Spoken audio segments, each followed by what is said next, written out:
Good morning. Craig Howard here. Happy to be with you again this morning. I ran across an interesting story.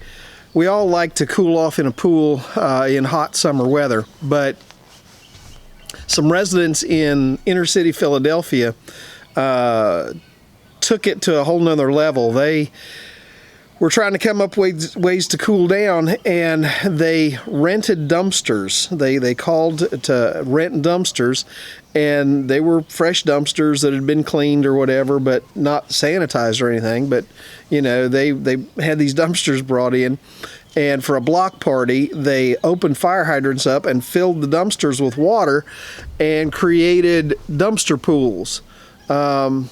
Somebody put it online, and the mayor was not happy with it, and so the mayor put an end to it, issuing a statement that there would be no more, in the interest of public safety, there would be no more dumpsters rented for dumpster pools.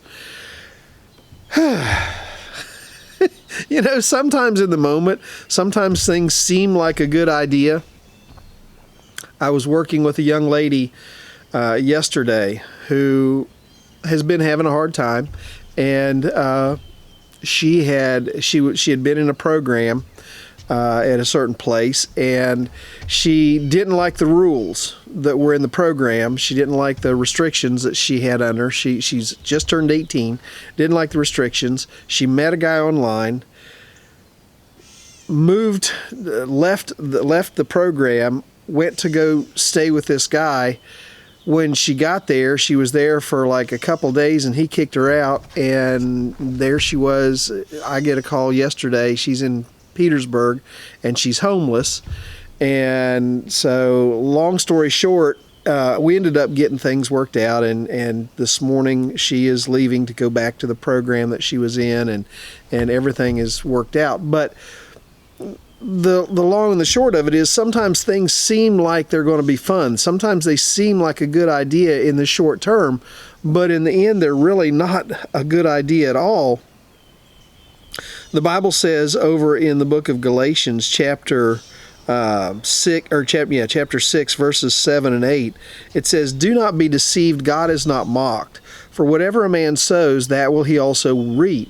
For he who sows to his flesh will reap of the flesh, will of the flesh reap corruption.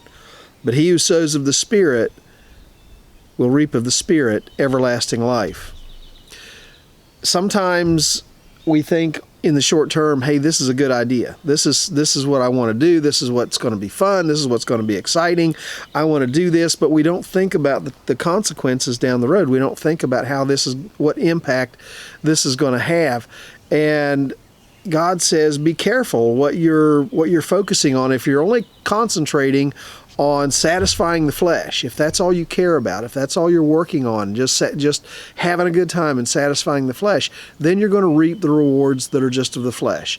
But if you focus on the Spirit, focus on the things that God has asked you to focus on in your life, then you're going to reap of the Spirit everlasting life. You're going to reap the blessings and joys of being in a relationship with God.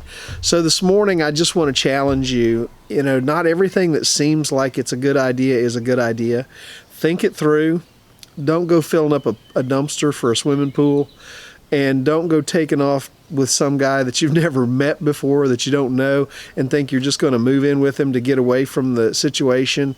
I spent literally all day yesterday getting this girl in a safe place to stay, and then talking to her parents who live down in Southern Virginia, and trying to get things worked out, and getting things worked out where she could go back into the program. And she wanted to go back. She realized she had made a huge mistake, that she didn't want to be homeless. She didn't want to be on the street. She was very upset with herself and with her circumstances.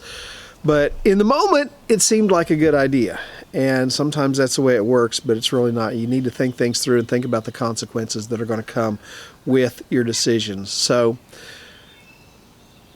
sow to the Spirit today. Invest time in your relationship with God. Sow time into building that relationship and communing with God and communing with the Spirit, and doing the things that you know that God would want you to be a part of. Follow God's lead, and you're not going to go wrong. But if you just say, hey, I'm going to listen to the flesh, I'm going to satisfy myself, You'll probably end up regretting it at some point. Well, that's all I have for today. I hope you have a great day. I have a very full day. I'm going to be spending all day today on a Zoom conference, and not real excited about that, but it's a necessary part of my job. And so I hope things go well for you today, and I will see you tomorrow, Lord willing. God bless.